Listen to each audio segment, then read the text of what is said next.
നമസ്കാരം,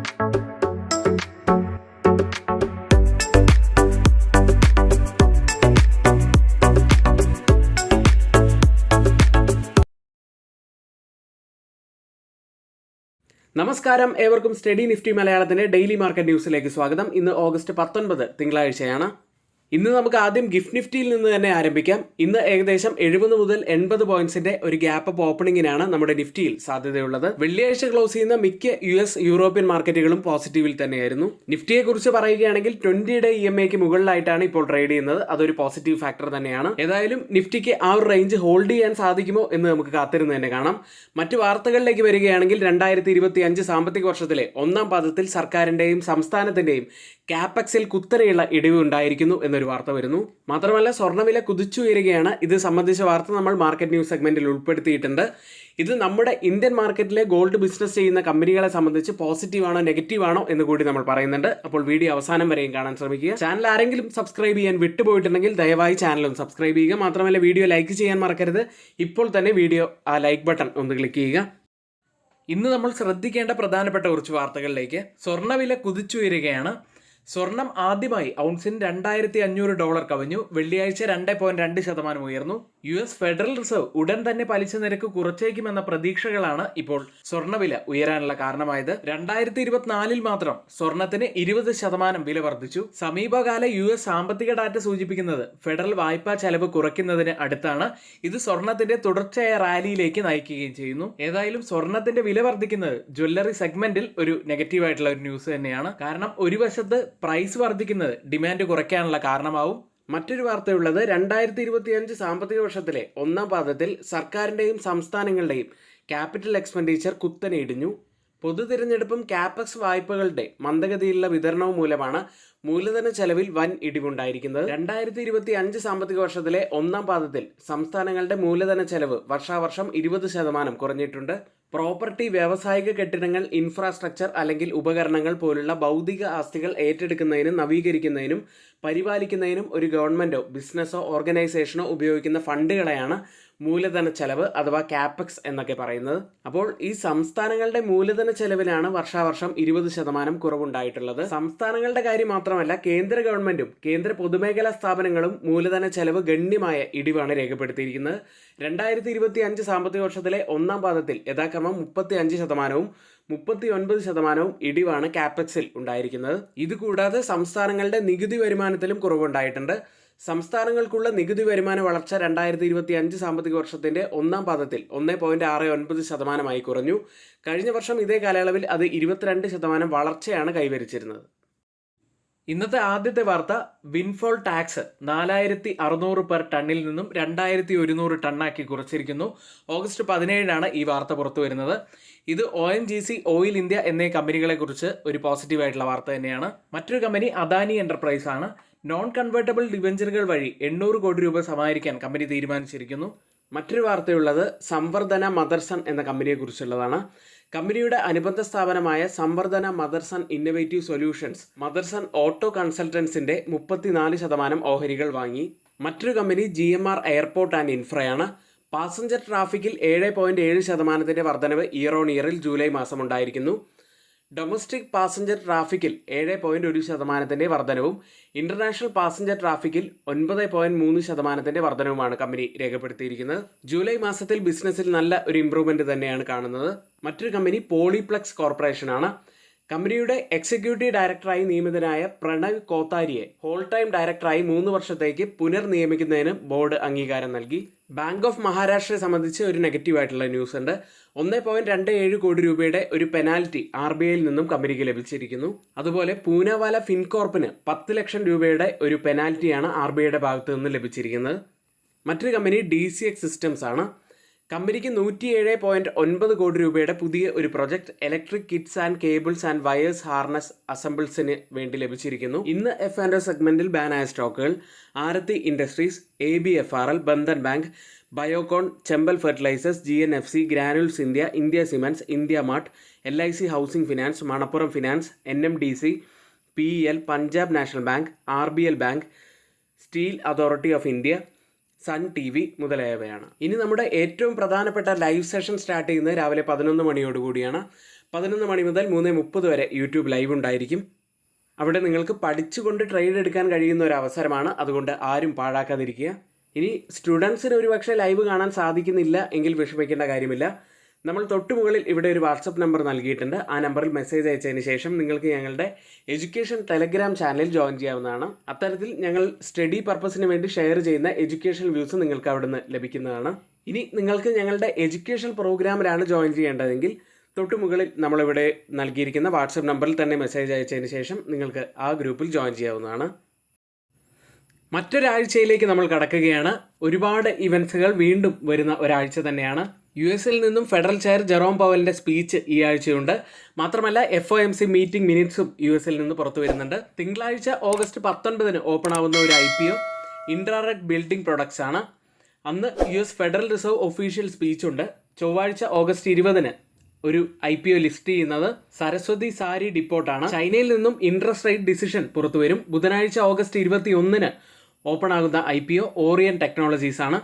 US FOMC meeting minutes അന്നേ ദിവസം തന്നെയാണ്, ബുധനാഴ്ചയാണ്. അന്ന് റിസൾട്ട് വരുന്ന കമ്പനികൾ പ്രോക്ടർ, ഗാംബിൾ ഹെൽത്ത് തുടങ്ങിയവയാണ്. വ്യാഴാഴ്ച ഓഗസ്റ്റ് 22 ഇന്ത്യയുടെ ഫ്ലാഷ് PMI ഡാറ്റ പുറത്തു വരും. അന്ന് തന്നെയാണ് US ജാക്സൺ ഹോൾ സിംപോസിയം ഉള്ളത്. വെള്ളിയാഴ്ച ഓഗസ്റ്റ് 23 ഇന്ത്യ ഡെപ്പോസിറ്റ് ഗ്രോത്ത് പുറത്തു വരും. Japan inflation, US federal reserve chair speech തുടങ്ങിയവയുണ്ടായിരിക്കും. അപ്പോൾ ഇത്രയുമാണ് ഈ ആഴ്ചയിലെ പ്രധാനപ്പെട്ട ഇവൻറ്റ്സുകൾ. വെള്ളിയാഴ്ചത്തെ മാർക്കറ്റ് ഹൈലൈറ്റ്സിലേക്ക്. നിഫ്റ്റി ഒരുപാട് ദിവസത്തെ കൺസോൾട്ടേഷന് ശേഷം ഉയരുന്ന ഒരു കാഴ്ചയാണ് വെള്ളിയാഴ്ച കണ്ടത്. മാത്രമല്ല വെള്ളിയാഴ്ചത്തെ ഉയർച്ചയ്ക്ക് ശേഷം നിഫ്റ്റിക്ക് പോസിറ്റീവിൽ ക്ലോസ് ചെയ്യാനും സാധിച്ചു. ടെക്കം, HCL ടെക്, ഇൻഫോസിസ് എന്നിവ ഈ ആഴ്ചയിലെ ടോപ്പ് ഗെയിനേഴ്സായി മാറി. വെള്ളിയാഴ്ച ഫ്രണ്ട് ലൈൻ ഇൻഡെക്സുകൾ ഉയരുന്ന ഒരു കാഴ്ചയാണ് കണ്ടത്. IT സ്റ്റോക്കുകൾ ഉയർന്നു. വിപ്രോ, ടെക്കം എന്നിവ വെള്ളിയാഴ്ച ടോപ്പ് ഗെയിനേഴ്സായി മാറി. നിഫ്റ്റിക്കൊപ്പം മിഡ് ക്യാപ്പും നിഫ്റ്റി ബാങ്കും ഉയർന്നു. ഓല Q1 റിസൾട്ടുകൾക്ക് ശേഷം 20% ഉയർന്നത്. DLF 5% ഉയർന്നു. സിമന്റ് സ്റ്റോക്കുകളിൽ ഒരു ഉയർച്ച കണ്ടു. ജിയോ ഫിനാൻസ് അവസാന മണിക്കൂറിൽ 2.5% ഉയർന്നു. നിഫ്റ്റിയിലേക്ക് തുടർച്ചയായ 2 ആഴ്ചയായി നിഫ്റ്റി 24,400 എന്ന ലെവലിന് മുകളിലായിട്ട് ക്രോസ് ചെയ്ത് ക്ലോസ് ചെയ്യാൻ സാധിക്കാതെ ഇരിക്കുകയായിരുന്നു. എന്നാൽ വെള്ളിയാഴ്ച നിഫ്റ്റി ആ ലെവൽ ബ്രേക്ക് ചെയ്ത് 24,541 397 പോയിന്റ്സ് ഉയർന്ന്, അതായത് 1.65% ഉയർന്ന് ക്ലോസ് ചെയ്തു. നിഫ്റ്റിയെ സംബന്ധിച്ച് പ്രധാനപ്പെട്ട ഒരു ലെവലായ 20-ഡേ EMIക്ക് മുകളിലായിട്ട് ക്ലോസ് ചെയ്യാൻ സാധിച്ചു. അത് ഒന്നാമത്തെ പോസിറ്റീവായിട്ട് തന്നെ കണക്കാക്കാം. ബോളിഞ്ചർ ബാൻഡിന്റെ അപ്പർ ലെവലിന് മുകളിലായിട്ടാണ് ക്ലോസ് ചെയ്തിരിക്കുന്നത്. അതും രണ്ടാമത്തെ ഒരു പോസിറ്റീവ് തന്നെയാണ്. നിഫ്റ്റി ഇപ്പോൾ എല്ലാ കീ മൂവിംഗ് ആവറേജുകൾക്കും മുകളിലായിട്ടാണ് ട്രേഡ് ചെയ്യുന്നത്. അത് മൂന്നാമത്തെ ഒരു പോസിറ്റീവായിട്ട് കാണാം. മറ്റൊരു പോസിറ്റിവിറ്റി, മൊമെന്റം ഇൻഡിക്കേറ്ററുകൾ പോസിറ്റീവിലേക്ക് തിരിച്ചു വരുന്നു. കാര്യങ്ങൾ ഇങ്ങനെയൊക്കെ നല്ല രീതിക്ക് പോവുകയാണെങ്കിലും ഇപ്പോൾ നിഫ്റ്റി ഉള്ളത് പ്രധാനപ്പെട്ട ഒരു റേഞ്ചിൽ തന്നെയാണ്. ഓഗസ്റ്റ് 5 ബീറിഷ് ഗ്യാപ്പ് സോണിലാണ് ഇപ്പോൾ നിഫ്റ്റി ഉള്ളത്. അതായത് അപ്സൈഡിൽ 24,690 എന്ന ലെവൽ ബ്രേക്ക് ചെയ്ത് ക്ലോസ് ചെയ്ത് കഴിഞ്ഞാൽ മാത്രമേ ആ ഒരു ബീറിഷ് ഗ്യാപ്പ് നമുക്ക് ഫില്ല് ചെയ്തു എന്ന് കണക്കാക്കാൻ കഴിയുകയുള്ളൂ. അപ്പോൾ അത് പ്രധാനപ്പെട്ട ഒരു ടാസ്ക് തന്നെയാണ്, അത് മനസ്സിൽ വെക്കുക. അത്തരത്തിൽ ക്രോസ് ചെയ്ത് ക്ലോസ് ചെയ്യുകയാണെങ്കിൽ 25,000 എന്ന മാർക്കിലേക്ക് നിഫ്റ്റി വീണ്ടും അടുക്കാനുള്ള സാധ്യതകൾ കൂടുതലാണ്. ഇനി നിഫ്റ്റി തിരികെ താഴേക്ക് തന്നെ വരികയാണെങ്കിൽ പ്രധാനപ്പെട്ട ഒരു സപ്പോർട്ട് ആവാൻ സാധ്യതയുള്ളത് 20-ഡേ EMI ആണ്. അതിനും താഴേക്ക് വരികയാണെങ്കിൽ പ്രധാനപ്പെട്ട ഒരു സപ്പോർട്ട് 24,300 മുതൽ 24,200 വരെയുള്ള ഒരു സപ്പോർട്ട് സോണാണ്. അടുത്തതായി ഡെയിലി ക്യാൻഡിലാണ്.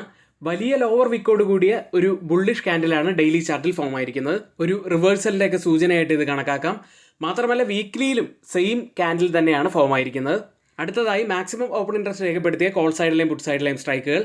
25,000-ലാണ് കൂടുതൽ ഓപ്പൺ ഇൻട്രസ്റ്റ് രേഖപ്പെടുത്തിയിരിക്കുന്ന ആദ്യത്തെ സ്ട്രൈക്ക് ഉള്ളത്. അതിനുശേഷം 25,500 സ്ട്രൈക്കിലും അതിനുശേഷം 24,500 സ്ട്രൈക്കിലുമാണ്. പുട്ട് സൈഡിൽ കൂടുതൽ ഓപ്പൺ ഇൻട്രസ്റ്റ് രേഖപ്പെടുത്തിയിരിക്കുന്ന ആദ്യത്തെ സ്ട്രൈക്ക് 24,500 ആണ്. അതിനുശേഷം 24,000 സ്ട്രൈക്കും അതിനുശേഷം 24,400 സ്ട്രൈക്കിലുമാണ്. ഓപ്പൺ ഇൻട്രസ്റ്റ് ഡാറ്റ പ്രകാരം ഒരു റെസിസ്റ്റൻസ് ആവാൻ സാധ്യതയുള്ളത് 25,000-ഉം സപ്പോർട്ട് ആവാൻ സാധ്യതയുള്ളത് 24,500-ഉമാണ്. അടുത്തതായി change in open interest data പ്രകാരം കോൾ സൈഡിലും പുട്ട് സൈഡിലും വന്ന വ്യത്യാസങ്ങൾ പരിശോധിക്കാം. ആദ്യം 24,550 സ്ട്രൈക്കിൽ 2,881% വർധനമാണ് പുട്ട് സൈഡിലുള്ളത്. ഒരു ശക്തമായ ലോങ് ബിൽഡപ്പ് തന്നെയാണത്. എന്നാൽ വെറും 139% മാത്രം വർധനമാണ് കോൾ സൈഡിലുള്ളത്. ഒരു ചെറിയ ഷോർട്ട് ബിൽഡപ്പാണ് അവിടെ കാണാൻ കഴിയുന്നത്. ഇനി 432% വർധനവാണ് 24,500 സ്ട്രൈക്കിൽ പുട്ട് സൈഡിൽ കാണുന്നത്. ലോങ് ബിൽഡപ്പാണ്. എന്നാൽ വെറും 19% മാത്രം വർധനവാണ് കോൾ സൈഡിൽ കാണുന്നത്. ഒരു ചെറിയ ഷോർട്ട് ബിൽഡപ്പാണത്. അടുത്തതായി 24,600 സ്ട്രൈക്കിൽ 478% വർധനവ് പുട്ട് സൈഡിൽ ഒരു ലോങ് ബിൽഡപ്പ്. കോൾ സൈഡിൽ വെറും 23% വർധനവ് മാത്രം, ഒരു ഷോർട്ട് ബിൽഡപ്പാണത്. ഈ 3 സ്ട്രൈക്കുകളും കമ്പയർ ചെയ്യുമ്പോൾ മാർക്കറ്റിനെ മുകളിലേക്ക് കൊണ്ടുപോകാൻ കഴിവുള്ള പുട്ട് സെല്ലേഴ്സ് നല്ല സ്ട്രോങ് ആയി നിൽക്കുന്നു എന്ന് കാണാം. ബാങ്ക് നിഫ്റ്റിയിലേക്ക് 50,516 789 പോയിന്റ്സ് ഉയർന്നാണ് വെള്ളിയാഴ്ച ബാങ്ക് നിഫ്റ്റി ക്ലോസ് ചെയ്യുന്നത്. ഡെയിലി ഹവർലി മൊമെന്റം ഇൻഡിക്കേറ്ററുകൾ ഒരു പോസിറ്റീവ് ക്രോസ് ഓവർ കാണിക്കുന്നു. ഇത് ബാങ്ക് നിഫ്റ്റിയെ സംബന്ധിച്ച് വളരെ നല്ലൊരു കാര്യം തന്നെയാണ്. ബാങ്ക് നിഫ്റ്റിയുടെ ഡെയിലി കാൻഡിൽ നോക്കുകയാണെങ്കിൽ ലോങ് ലോവർ വിക്കോട് കൂടിയ ഒരു ബുള്ളിഷ് കാൻഡിലാണ് ഡെയിലി ചാർട്ടിൽ ഫോം ആയിരിക്കുന്നത്. അടുത്തതായി മാക്സിമം ഓപ്പൺ ഇൻട്രസ്റ്റ് രേഖപ്പെടുത്തിയ ബാങ്ക് നിഫ്റ്റിയുടെ കോൾ സൈഡിലെയും പുട്ട് സൈഡിലെയും സ്ട്രൈക്കുകൾ. ആദ്യം 50,500 കൂടുതൽ ഓപ്പൺ ഇൻട്രസ്റ്റ് രേഖപ്പെടുത്തിയിരിക്കുന്ന ആദ്യത്തെ സ്ട്രൈക്ക്. അതിനുശേഷം 52,000 സ്ട്രൈക്കും അതിനുശേഷം 51,500 സ്ട്രൈക്കുമാണ്. പുട്ട് സൈഡിൽ കൂടുതൽ ഓപ്പൺ ഇൻട്രസ്റ്റ് രേഖപ്പെടുത്തിയിരിക്കുന്ന ആദ്യത്തെ സ്ട്രൈക്ക് 50,000 ആണ്. അതിനുശേഷം 49,000 സ്ട്രൈക്കും അതിനുശേഷം 49,500 സ്ട്രൈക്കിലുമാണ്. ഓപ്പൺ ഇൻട്രസ്റ്റ് ഡാറ്റ പ്രകാരം ഒരു സപ്പോർട്ട് ആവാൻ സാധ്യതയുള്ളത് 50,000-ഉം റെസിസ്റ്റൻസ് ആവാൻ സാധ്യതയുള്ളത് 51,500-ഉമാണ്. ഇന്ത്യ വിക്സിലേക്ക് തുടർച്ചയായ 5ാമത്തെ ദിവസവും ഇന്ത്യ വിക്സ് ഇടിഞ്ഞു. 14.40-ൽ 6.69% വെള്ളിയാഴ്ച ഇന്ത്യ വിക്സ് ഇടിഞ്ഞത്. ഗ്ലോബൽ മാർക്കറ്റ് സെഗ്മെന്റിൽ ആദ്യം FIDA ആക്ടിവിറ്റിയാണ്. FIs വീണ്ടും ബൈയിങ്ങിലേക്ക് തിരികെ വന്നൊരു കാഴ്ചയാണ് വെള്ളിയാഴ്ച കണ്ടത്. 766 കോടി രൂപയ്ക്കാണ് അവർ ബൈ ചെയ്തത്. DIs ആവട്ടെ 2,606 കോടി രൂപയ്ക്ക് ബൈ ചെയ്തു. കുറച്ച് ദിവസങ്ങളായി FIs സെല്ലിംഗ് മൂഡിലായിരുന്നു. അതിനുശേഷം വെള്ളിയാഴ്ച ബൈയിങ്ങിലേക്ക് തിരികെ എത്തി. US മാർക്കറ്റിലേക്ക് സാമ്പത്തിക മാന്ദ്യത്തെക്കുറിച്ചുള്ള ആശങ്കകൾ കുറയുകയും നിക്ഷേപകർ അടുത്ത ആഴ്ച ജാക്സൺ ഹോൾ എക്കണോമിക് സിമ്പോസിയത്തിൽ ശ്രദ്ധ കേന്ദ്രീകരിക്കുകയും ചെയ്തതിനാൽ US ഓഹരികൾ വെള്ളിയാഴ്ച ഉയർന്നാണ് ക്ലോസ് ചെയ്തത്. വെള്ളിയാഴ്ചയും പോസിറ്റീവിൽ ക്ലോസ് ചെയ്തതോടെ S&P 500-ഉം നാസ്ഡാക്കും തുടർച്ചയായ 7ാമത്തെ സെഷനിൽ പോസിറ്റീവിൽ ക്ലോസ് ചെയ്തു. ഇതോടെ തുടർച്ചയായ 4 ആഴ്ചത്തെ നഷ്ടത്തിന് ശേഷം പോസിറ്റീവിലാണ് കഴിഞ്ഞ ആഴ്ച S&P 500-ഉം നാസ്ഡാക്കും ക്ലോസ് ചെയ്യുന്നത്. കഴിഞ്ഞ ആഴ്ചയിലെ US മാർക്കറ്റുകളെ കുറിച്ച് പറയുകയാണെങ്കിൽ തൊഴിൽ വകുപ്പിന്റെ ഉപഭോക്തൃ വില സൂചികയും വാണിജ്യ വകുപ്പിൽ നിന്നുള്ള റീറ്റെയിൽ സെയിൽസ് റിപ്പോർട്ടും ഉൾപ്പെടെയുള്ള ഡാറ്റകൾ 2% ലക്ഷ്യത്തിലേക്ക് പണപ്പെരുപ്പം താഴെ കൊണ്ടുവരും എന്ന് ഇൻവെസ്റ്റേഴ്സിനിടയിൽ ഒരു പ്രതീക്ഷ നൽകി. ഇത് റിസഷന്റെ ആ ഒരു ഭയം ഇല്ലാതെയുമാക്കി. ഇതൊക്കെ കൊണ്ടാണ് US മാർക്കറ്റുകൾ കഴിഞ്ഞ ആഴ്ച പോസിറ്റീവിൽ ക്ലോസ് ചെയ്തത്. ഇനി വെള്ളിയാഴ്ച പുറത്തു വന്ന ഒരു data US single family housing starts data ആയിരുന്നു. ഈ ഡാറ്റ കാണിക്കുന്നത് 1.5 വർഷത്തെ ഏറ്റവും താഴ്ന്ന നിലയിലായിട്ടാണ് US single family housing starts data പുറത്തു വന്നത് എന്ന് കാണാം. ഇനി ഈ ആഴ്ചയിലെ പ്രധാനപ്പെട്ട ഒരു ഇവന്റ് നോക്കുകയാണെങ്കിൽ ഫെഡ് ചെയർ ജെറോം പവലിന്റെ സ്പീച്ച് ഉണ്ട്. അത് തന്നെയാണ് പ്രധാനപ്പെട്ടത്. പിന്നെ മീറ്റിംഗ് മിനിറ്റ്സ് ഫെഡിൽ നിന്നും വരുന്നുണ്ട്. കൂടാതെ CME ഫെഡ് വാച്ച് ടൂൾ ഇപ്പോൾ കാണിച്ചു തരുന്നത് 25 ബേസിസ് പോയിന്റ്സിന്റെ റേറ്റ് കട്ടിനുള്ള സാധ്യത 74.5%. ഇനി S&P 500-ൽ 11 സെക്ടറുകളിൽ വെള്ളിയാഴ്ച നേട്ടമുണ്ടാക്കിയത് ഫിനാൻഷ്യൽ സെക്ടർ ആയിരുന്നു. ഇൻഡസ്ട്രിയൽ സ്റ്റോക്കുകൾ ഒരു ഇടിവിലേക്കും പോയി. US-ൽ ലിസ്റ്റ് ചെയ്ത ഇന്ത്യൻ കമ്പനികളുടെ പ്രകടനത്തിലേക്കാണ്. ആദ്യം ടെക് സൈഡിൽ ഇൻഫോസിസ് 0.82% നേട്ടത്തിലും വിപ്രോ 2.36% നേട്ടത്തിലും ക്ലോസ് ചെയ്തു. ബാങ്കിങ് സൈഡിൽ ICICI ബാങ്ക് 1.26%, HDFC ബാങ്ക് 0.45% നേട്ടത്തിലുമാണ് ക്ലോസ് ചെയ്യുന്നത്. ഡോക്ടർ റെഡ്ഡി 0.3% നേട്ടത്തിലും റിലയൻസ് ഇൻഡസ്ട്രീസ് 0.3% നഷ്ടത്തിലുമാണ് ക്ലോസ് ചെയ്തത്. ഇപ്പോൾ ട്രേഡിംഗ് നടക്കുന്ന US മാർക്കറ്റിന്റെ ഫ്യൂച്ചേഴ്സ് പോസിറ്റീവിൽ തന്നെയാണ്. ഡൗ ജോൺസ് 0.12% നേട്ടത്തിലും S&P 500 0.16% നേട്ടത്തിലും ട്രേഡ് ചെയ്യുന്നു. വെള്ളിയാഴ്ച ക്ലോസ് ചെയ്യുന്ന യൂറോപ്യൻ മാർക്കറ്റുകൾ ഒരു മിക്സഡ് ആയിട്ടാണ് ക്ലോസ് ചെയ്തത്. UK മാർക്കറ്റ് FTSE മാത്രമാണ് അവിടെ ഇടിഞ്ഞത്, 0.43% ഇടിഞ്ഞു. ജർമ്മൻ മാർക്കറ്റ് ഡാക്സ് 0.77% നേട്ടത്തിലും ഫ്രാൻസ് മാർക്കറ്റ് CAC 0.35% നേട്ടത്തിലും ക്ലോസ് ചെയ്തു. പാൻ യൂറോപ്യൻ സ്റ്റോക്ക് 600 0.31% നേട്ടത്തിലാണ് ക്ലോസ് ചെയ്യുന്നത്. ഓട്ടോ സ്റ്റോക്കുകൾ 1% മുകളിൽ നേട്ടത്തിലും ഓയിൽ ആൻഡ് ഗ്യാസ് സ്റ്റോക്കുകൾ ഒരു റെഡിലുമാണ് അവിടെ ക്ലോസ് ചെയ്തത്. വെള്ളിയാഴ്ച UK-യിൽ നിന്നും റീറ്റെയിൽ സെയിൽസ് ഡാറ്റ പുറത്തു വന്നു. ഇൻലൈൻ വിത്ത് എക്സ്പെക്ടേഷൻ ആയിട്ട് തന്നെയാണ് ഡാറ്റ പുറത്തു വന്നത്. ഇനിയിപ്പോൾ ട്രേഡിംഗ് നടക്കുന്ന യൂറോപ്യൻ മാർക്കറ്റിന്റെ ഫ്യൂച്ചേഴ്സ്. ഡാക്സ് 0.01% നേട്ടത്തിൽ, CAC 0.08% നേട്ടത്തിൽ, FTSE 0.03% ഇടിവിലുമാണ് ട്രേഡ് ചെയ്യുന്നത്. ഏഷ്യൻ മാർക്കറ്റുകളിലേക്ക് കഴിഞ്ഞ ആഴ്ചത്തെ നല്ല നേട്ടത്തിന് ശേഷം ഇപ്പോൾ ഓപ്പൺ ചെയ്തിരിക്കുന്ന പല ഏഷ്യൻ മാർക്കറ്റുകളും ഇടിവിലാണ്. ഇപ്പോൾ ഓപ്പൺ ചെയ്ത് ഗിഫ്റ്റ് നിഫ്റ്റി ട്രേഡ് ചെയ്യുന്നത് 24,666 എന്ന നിലയിലാണ്. 76 പോയിന്റ്സ് അപ്സൈഡിലാണ് ഇപ്പോൾ ട്രേഡ് ചെയ്യുന്നത്. അതായത് ഗിഫ്റ്റ് നിഫ്റ്റിയുടെ ഇപ്പോഴത്തെ ഈ ഒരു നില വെച്ച് നിഫ്റ്റിയിൽ നമുക്ക് 80 മുതൽ 90 പോയിന്റ്സിന്റെ ഒരു ഗ്യാപ്പ് അപ്പ് ഓപ്പണിങ്ങിനാണ് സാധ്യതയുള്ളത്. മറ്റ് ഏഷ്യൻ മാർക്കറ്റുകളിൽ ജപ്പാൻ മാർക്കറ്റ് നിക്കി 0.29% ഇടിവിലാണ്.